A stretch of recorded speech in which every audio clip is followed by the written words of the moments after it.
I'm so happy to welcome Daniel and Mira from the Perennial plate. I sort of wanted to give them the full Bay Area experience when they got here. So yesterday we went out to Riverdog Farm and Sunny Slope Orchards, which are in Yolo County, and we basically harvested everything that we're going to be eating tonight. And then this morning we went to Esperanza's farm, and she's in the back helping. She's actually our guest, but we put her to work. So, and she has an urban farm called Pluck and Feather that's in Oakland. So I think with the exception of like Parmesan cheese, olive oil, and vinegar, everything is from a very close radius. So it's a pretty nice treat for us to be able to share that with you. Thank you. Hey there, good to see you. You know, like I looked at, Brian sent me the list, so I was like, oh, we should definitely get some garlic and maybe he said there are torpedoes on there. Yep, yep.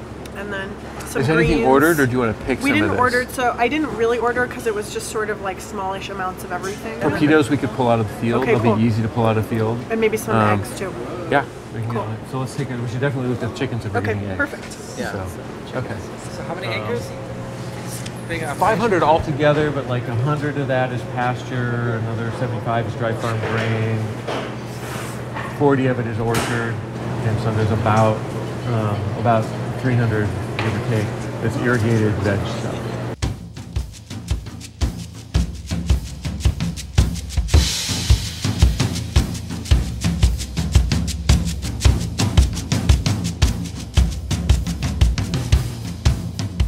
How did you get started farming?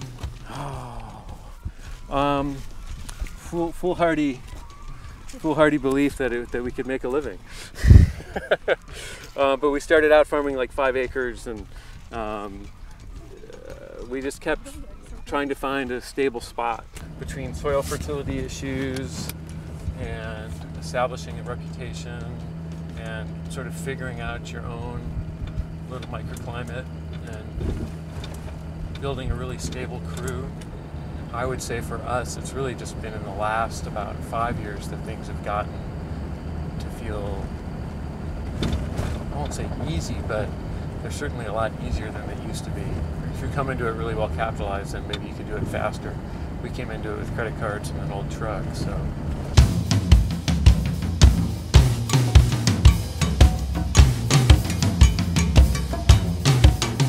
In here, there's one wild boar mom who will charge. So if she charges you, don't run from her. Turn, face her, and kick her in the nose when she comes right up to you.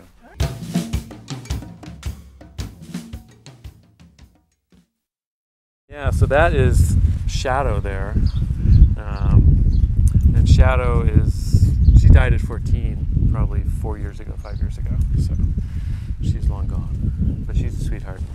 So she was the original Riverdog. Everybody's first dog is, you know,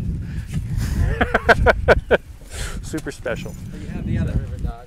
Oh yeah, we have lots of, and that one, he did his first kayak trip yesterday, so he was swimming rapids with me. So yeah. I got a big fat woman, love me all night long. I got a big fat woman, love me all night long.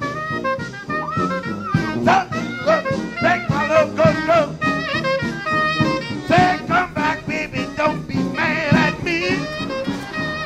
Well, come back, baby, don't be mad at me. I'm full of good luck and good news and family free. She like the Mississippi River. This variety, particularly, are ripe. They ripen from the inside out, so they can still be a little green on the skin, and you'll find that the flesh is ripe inside. That's an indica. Irrigation is not an option. There's no water. So all these hills were originally always dry farmed. And they're a bit stressed for water, which always makes the fruit more intense. So they don't just taste like water. That's the thing with a lot of commercial fruit. You get more tonnage, you know, if you pump them full of water, you get these big fat fruits. But whatever flavor was in it is diluted by that much water. So these hill farmed, dry farmed fruits are always more intense. Now these are a beauty plum. You can just take along to snack on. But I got to give you a lesson in how to eat them. If you bite into it, it's like biting into a water balloon. It's going to squirt all over. So you have to You have to just suck the insides out of the skin.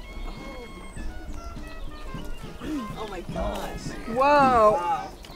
Otherwise, it'll just bathe you in them. So you're welcome to Okay. go for it.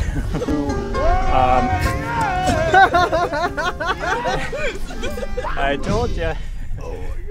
That is unbelievable. Okay, I gotta go for that.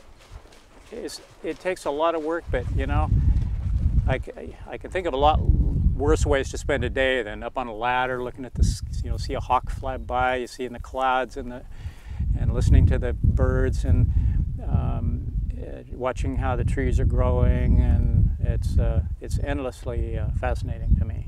So Yeah. it's tremendously satisfying too. You know, people come by and just, wow, I never tasted fruit like this, and educating people about what food could taste like if it was grown right, you know, is fun. So. Thanks for the milk. It's all good. So we have carrots, torpedo onions, tomatoes, squash, red lettuce, eggs, apricots, potatoes, beets. Okay. I'd like to did we keep any of those plums? They're right there. I'd love to do a plum juice with the beets. Delicious. Let's remember to bring them. I'll pick them up. We didn't get any herbs. That was No. one thing that was so crazy that I didn't pay attention to. I think Esperanza I figured we would has get some. herbs today. Esperanza had some, and we can get some. And Riverdog doesn't have that many herbs anyway.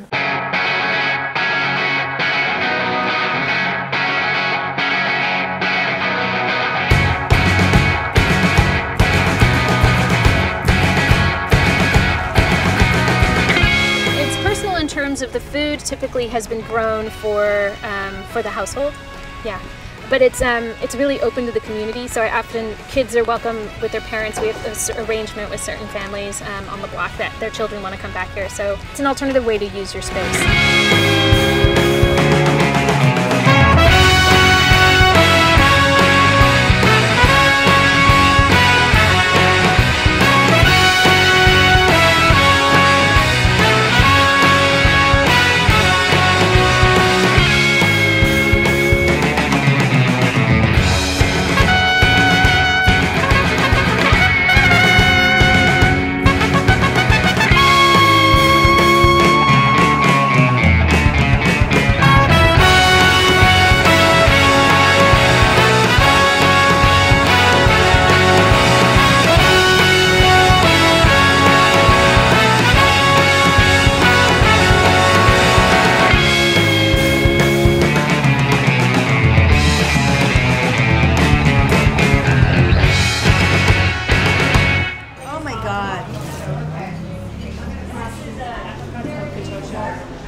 Can I just admit that I hate carrot tops? Like, really, I hate them.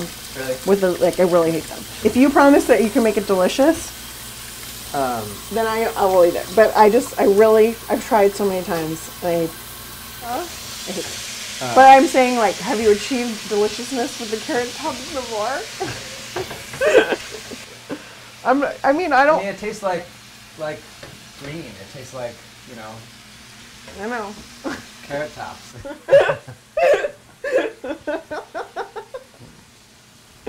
I just had to admit that before Before you were like, yes.